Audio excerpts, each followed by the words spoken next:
Bismillahirrahmanirrahim. Assalamu alaikum. My name is Talat Naveed. I'm your Pakistan Studies teacher and I belong to Punjab Group of Colleges. تو چلیے students چلتے ہیں آج کے اپنے lecture کی طرف.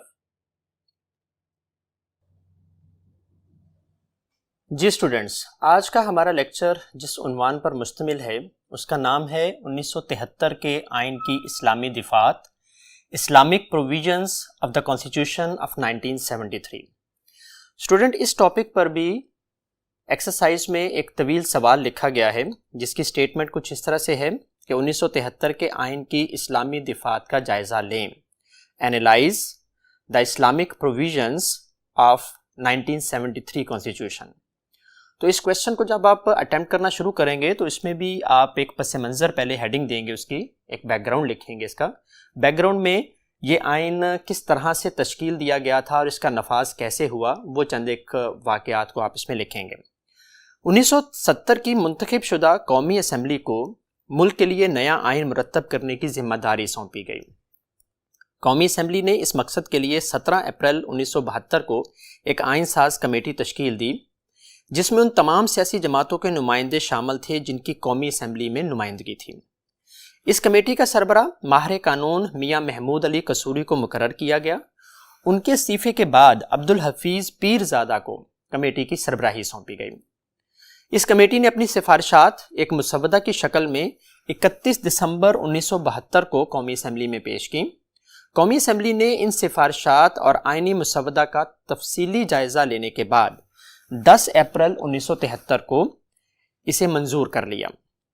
اس طرح سے پاکستان کا پہلا متفقہ آئین جسے تمام سیاسی جماعتوں کی حمایت اور تائید حاصل تھی 14 اگست 1973 کو ملک میں نافذ کر دیا گیا، جو کہ اب تک مختلف ترامیم اور تبدیلیوں کے ساتھ ملک میں رائج ہے.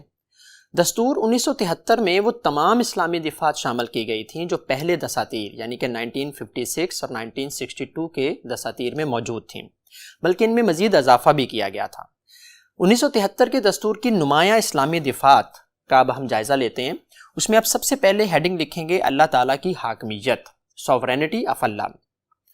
1973 کے آئین میں قرارداد مقاصد کو ابتدائیہ میں شامل کیا گیا، یعنی کہ پریمبل کے طور پر رکھا گیا، جس کے مطابق کل کائنات کا حاکم مطلق اللہ تعالیٰ ہے اور اقتدار اعلیٰ اسی کی ذات کو حاصل ہے.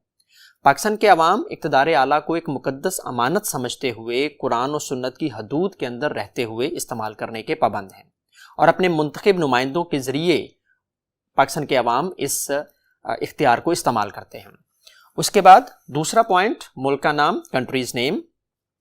اسٹوڈنٹ، پہلے جو دو کانسٹیٹیوشن تھے 1956 اور 1962، انہی دونوں دساتیر کی طرح اس دستور میں بھی پاکستان کا نام اسلامی جمہوریہ پاکستان تجویز کیا گیا تھا. تیسرے نمبر پر سرکاری مذہب، آفیشل ریلیجن. 1973 کے آئین کے مطابق ملک کا سرکاری مذہب اسلام قرار پایا. یہ پہلی دفعہ تھا کہ اس بات کو آئین میں تحفظ دیا گیا تھا کہ سرکاری مذہب پاکستان کا ڈکلیئر کیا گیا تھا. اس کے بعد نیکسٹ ہیڈنگ کی طرف ہم چلیں گے، تو اگلے بورڈ کی طرف اسٹوڈنٹ چلتے ہیں. جی اسٹوڈنٹ، اب ہم نیکسٹ ہیڈنگ لکھیں گے صدر اور وزیر اعظم، پریزیڈنٹ اینڈ پرائم منسٹر. 1973 کے آئین میں اس بات کو تسلیم کیا گیا ہے کہ صدر اور وزیر اعظم دونوں مسلمان ہوں گے جو اللہ تعالیٰ کو واحد اور حضرت محمد صلی اللہ علیہ وسلم کو اللہ تعالیٰ کا آخری رسول مانتے ہوں گے. ان پر یہ پابندی بھی عائد ہے کہ ان کا اس نظریہ پر پختہ ایمان ہوگا جس کی بنیاد پر پاکستان کا قیام عمل میں آیا ہے، یعنی کہ نظریہ پاکستان پر وہ مکمل ایمان رکھتے ہوں گے اور اس کے نفاذ کے لیے کوشش کریں گے اور وہ اسلامی نظریے کے تحفظ کی کوشش بھی کریں گے. نیکسٹ پانچواں پوائنٹ ہم لکھیں گے مسلمان کی تعریف، ڈیفینیشن آف مسلم. 1973 کے آئین میں اسٹوڈنٹ پہلی دفعہ مسلمان کی تعریف شامل کی گئی تھی اور اس طرح سے خدائی لعنت کے مستحق احمدیوں یعنی کہ قادیانیوں کو غیر مسلم قرار دیا گیا تھا. اس تعریف کی روح سے صرف وہ شخص مسلمان کہلانے کا حقدار ہے جو توحید باری تعالیٰ، رسالت، قیامت، اللہ تعالیٰ کی کتابوں اور فرشتوں پر ایمان لانے کے ساتھ ساتھ نبی محمد صلی اللہ علیہ وسلم کو آخری نبی بھی تسلیم کرے، یعنی کہ ختم نبوت پر ایمان لانا بھی لازم ہے مسلمان کہلانے کے لیے. چھٹا پوائنٹ آپ لکھیں گے اسلامی قوانین کا نفاذ. موجودہ قوانین کو اسلامی اصولوں کے مطابق ڈھالا جائے گا اور کوئی ایسا قانون نہیں بنایا جائے گا جو اسلامی تعلیمات کے متصادم ہو۔ یہ بات آئین میں درج کر دی گئی تھی۔ اس کے بعد نیکسٹ پوائنٹ لکھیں گے لازمی اسلامی تعلیم۔ قرآن اور اسلامیات کی تعلیم اسکولوں اور کالجوں میں لازمی ہوگی، اور حکومت مسلمانوں میں اسلامی اخلاق کو فروغ دینے کی کوشش کرے گی۔ عربی کی تعلیم اور قرآن کی طباعت، اسکولوں میں 6ٹھی جماعت سے لے کر 8ویں جماعت تک عربی کی تعلیم لازمی ہوگی، اور قرآن پاک کی طباعت یعنی کہ پرنٹنگ غلطیوں سے پاک کی جائے گی، یعنی کہ اس بات کا ہر ممکن طریقے سے اہتمام کیا جائے گا کہ قرآن پاک کی پرنٹنگ میں غلطیاں نہ ہوں، غلطیوں کی کوئی گنجائش نہ رکھی جائے۔ اسلامی اقدار 9واں پوائنٹ ہوگا۔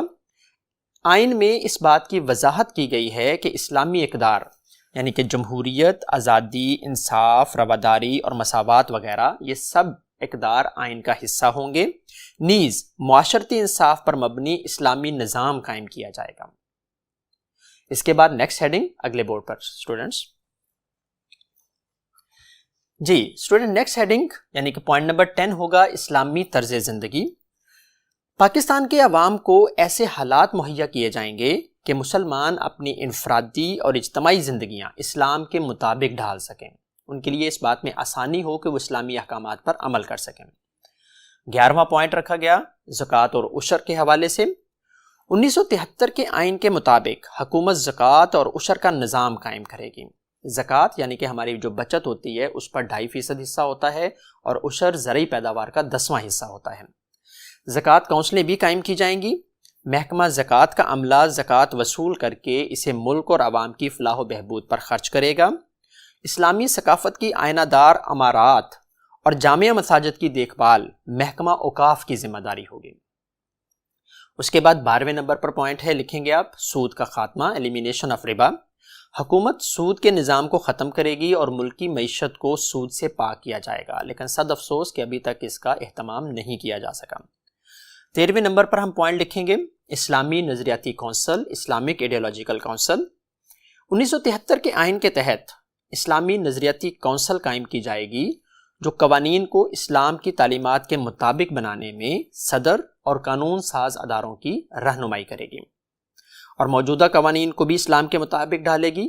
اس کے علاوہ نئے اسلامی قوانین کے لیے سفارشات بھی مرتب کرے گی۔ اسٹوڈنٹ اسلامی نظریاتی کونسل کے ارکان کی تعداد 8 سے 20 تک متعین کی گئی تھی، جو کہ اسلام کو اچھی طرح سے جانتے ہوں گے، سمجھتے ہوں گے، اور اس کے ساتھ ساتھ پاکستان کے سیاسی، معاشی، قانونی اور انتظامی مسائل سے بھی واقفیت رکھتے ہوں گے، یعنی کہ ان کے لیے ایلیجبلٹی کرائیٹیریا یہ ہوگا۔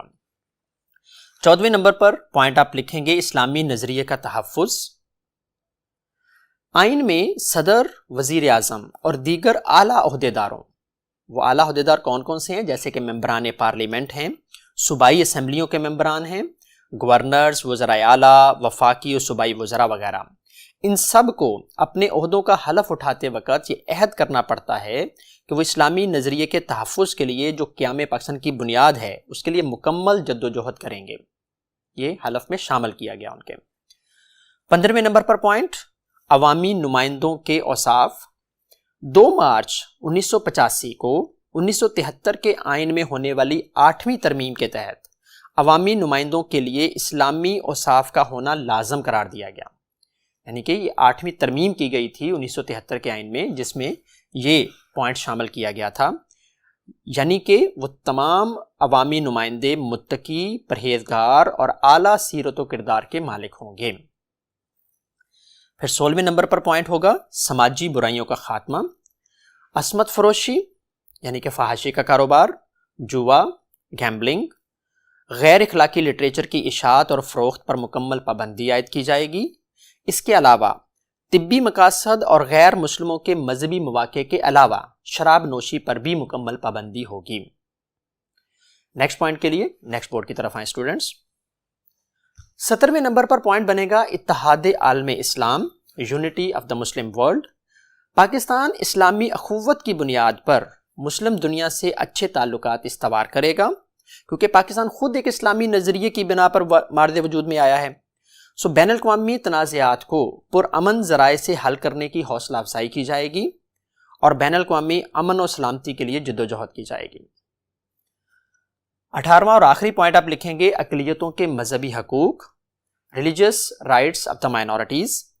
آئین میں اقلیتوں کو مکمل تحفظ اور اعلیٰ معاشرتی مقام دینے کا وعدہ کیا گیا، نیز ان کو یہ اجازت بھی دی گئی کہ وہ اپنے مذہب کے مطابق اپنی زندگیاں یعنی کہ اپنے رسم و رواج، اپنی عبادات، اپنے عقائد اپنے مذہب کے مطابق گزارنے کے لیے آزاد ہوں گے۔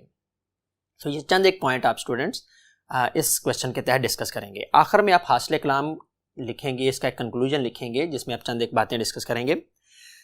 عملی طور پر پاکستان کا آئین اسلامی اصولوں پر استوار ہے اور اسلامی نظریے کی حفاظت، اشاعت اور نفاذ کے لیے مناسب مواقع فراہم بھی کرتا ہے، لیکن بدقسمتی سے قرارداد مقاصد کے تحت جو اقدامات تجویز کیے گئے تھے ان پر خلوص دل سے عمل درآمد نہیں ہو سکا، اور نہ ہی ان پر عمل کروانا موجودہ حالات میں کسی بھی سیاسی جماعت کی ترجیحات میں شامل ہے۔